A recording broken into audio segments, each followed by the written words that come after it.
Hello friends, welcome to Shariq kitchen. இன்னைக்கு வீடியோவில் நம்ம பார்க்க போகிற ரெசிபி ரொம்பவும் டேஸ்டியான ஒரு ஸ்நாக்ஸ் செய்ய போகிறோங்க. இது எப்படி செய்யலான்னு பார்க்கலாம் வாங்க. ரெசிபி செய்ய ஃபஸ்ட்டு 4 உருளைக்கிழங்கு எடுத்துக்கலாம். இந்த மாதிரி சுத்தமாக கழுவி எடுத்துக்கோங்க. இப்போ ஒரு நைஃபை வச்சு சின்ன சின்ன பீஸாக கட் பண்ணிக்கலாம்.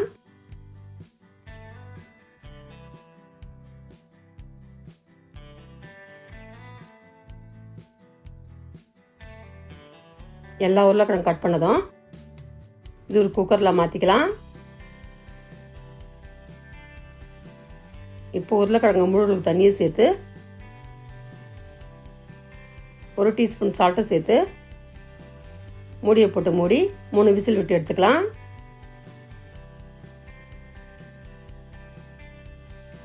அடுத்து ஒரு மிக்சிங் பவுலில் 3/4 கப் மைதா மாவு சேர்த்து கூடவே 1/4 டீஸ்பூன் சால்ட்டை சேர்த்து நல்லா மிக்ஸ் பண்ணிக்கலாம். உப்பு மாவும் நல்லா மிக்ஸ் ஆனதும் இப்போ கொஞ்சம் கொஞ்சமாக தண்ணியை சேர்த்து சப்பாத்தி பார்த்துக்கு நல்லா மிக்ஸ் பண்ணிக்கலாம்.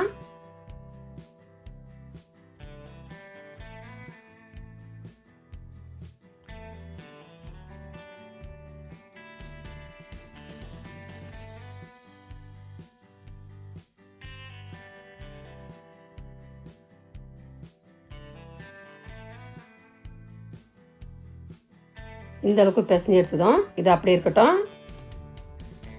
அடுத்து ஒரு சப்பாத்தி கட்டையை வச்சு கொஞ்சமாக மாவு தூவிட்டு நம்ம பிசைஞ்ச மாவை ரோலாக உருட்டி எடுத்துக்கலாம்.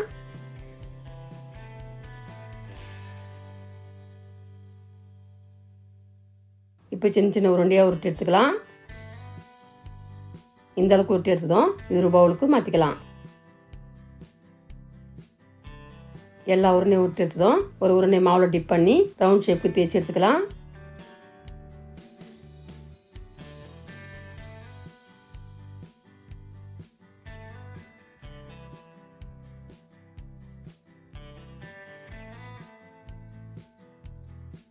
இந்த அளவுக்கு மெலிசா தேய்ச்சி எடுத்ததும் இதுக்கு மேலே மாவு கொஞ்சமாக தூவிட்டு நல்லா ஸ்ப்ரெட் பண்ணிக்கலாம். இப்போ ஒரு நைஃபை வச்சு சின்ன சின்ன பீஸாக கட் பண்ணிக்கலாம்.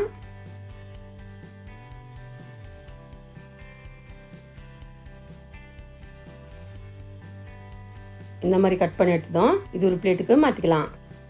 இதே மாதிரி எல்லாத்தையும் கட் பண்ணி எடுத்ததும் இது அப்படியே இருக்கட்டும். இப்போ நம்ம உருளைக்கிழங்கு நல்லா சாஃப்டாக வெந்து வந்துருச்சு பாருங்க. இதுக்கு மேலே தோலை ரிமூவ் பண்ணிட்டு ஒரு பவுலுக்கு மாற்றிக்கலாம்.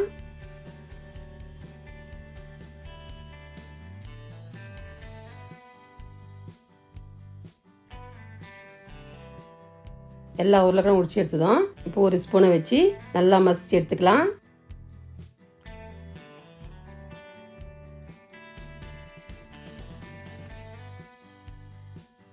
அடுத்து 1/4 டீஸ்பூன் கரம் மசாலாவை சேர்த்து 2 பிஞ்சளவு மஞ்சள் தூளை சேர்த்து 1/4 டீஸ்பூன் தனி மிளகாய் தூளை சேர்த்து பொடியாக கட் பண்ண ஒரு பெரிய வெங்காயத்தை சேர்த்து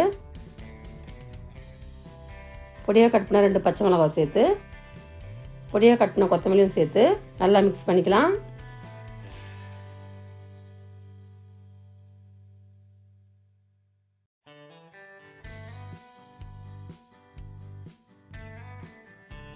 இந்த அளவுக்கு மிக்ஸ் பண்ணதும் இப்போ இதில் சால்ட்டு கொஞ்சம் கம்மியாக இருக்குதுங்க. இன்னொரு 1/2 டீஸ்பூன் சால்ட்டு சேர்த்து நல்லா மிக்ஸ் பண்ணிக்கலாம்.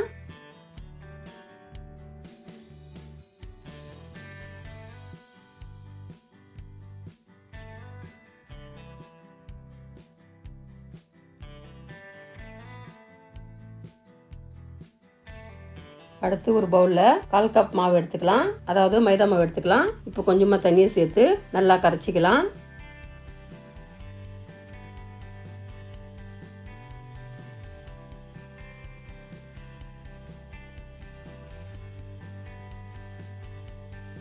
இந்த அளவுக்கு கரைச்சி எடுத்ததும் இது அப்படியே இருக்கட்டும். இப்போ நம்ம ரெடி பண்ண ஸ்டஃபிங்கில் இருந்து கொஞ்சமாக உருளைக்கிழங்கு எடுத்து இந்த மாதிரி உருண்டையை உருட்டி எடுத்துக்கலாம். இப்போ மாவில் டிப் பண்ணிவிட்டு நம்ம கட் பண்ண மைதா மாவு பீஸில் இந்த மாதிரி உள்ளங்கையில் வச்சு ஒரு உருண்டையை நடுவில் வச்சு சுற்றிரும் ஃபோல்ட் பண்ணிக்கலாம்.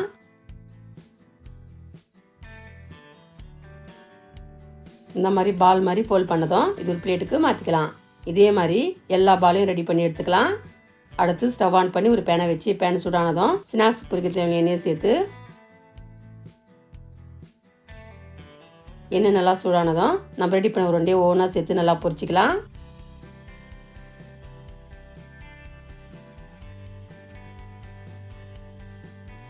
இப்போ ஒரு பக்கம் செவந்ததும் திருப்பி விட்டு 2 பக்கம் செவக்க நல்லா ஃப்ரை பண்ணிக்கலாம்.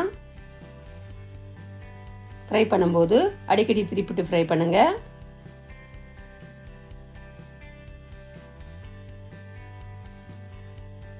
எல்லா பக்கம் செவந்து நல்லா ஃப்ரை ஆனதும் இது ஒரு பிளேட்டுக்கு மாற்றிக்கலாம். இதே மாதிரி எல்லா உருண்டையும் ஃப்ரை பண்ணி எடுத்துக்கலாம். இப்போ பாருங்கன்னா பர்ஃபெக்டான ஸ்நாக்ஸ் ரெசிபி சூப்பராக ரெடி ஆயிடுச்சு. இது சாப்பிட டேஸ்ட்டும் சூப்பராக இருக்குங்க. ரம்ஜான் மாசத்துல இந்த மாதிரி உருளைக்கிழங்க வச்சு டிஃப்ரெண்டாக செஞ்சு பாருங்க. ரொம்ப டேஸ்ட்டாகவும் அட்டகாசமாக இருக்குங்க. இந்த டேஸ்ட் ரெசிபி வீட்டில் ட்ரை பண்ணுங்க. டேஸ்ட் எப்படி சொல்லிட்டு கமெண்ட் பாக்ஸில் கமெண்ட் பண்ணுங்க. இந்த வீடியோ உங்களுக்கு பிடிச்சிருந்தா லைக் பண்ணுங்க, ஷேர் பண்ணுங்க. மறக்காம நம்ம சேனல் சப்ஸ்கிரைப் பண்ணாதுங்க சப்ஸ்கிரைப் பண்ணுங்க. கூடவே பக்கத்தில் பெல் பட்டனை கிளிக் பண்ணுங்க. இதே மாதிரி புது புது ரெசிபி இன்னும் பார்க்கலாம். தேங்க்ஸ் ஃபார் வாட்சிங். நன்றி, வணக்கம்.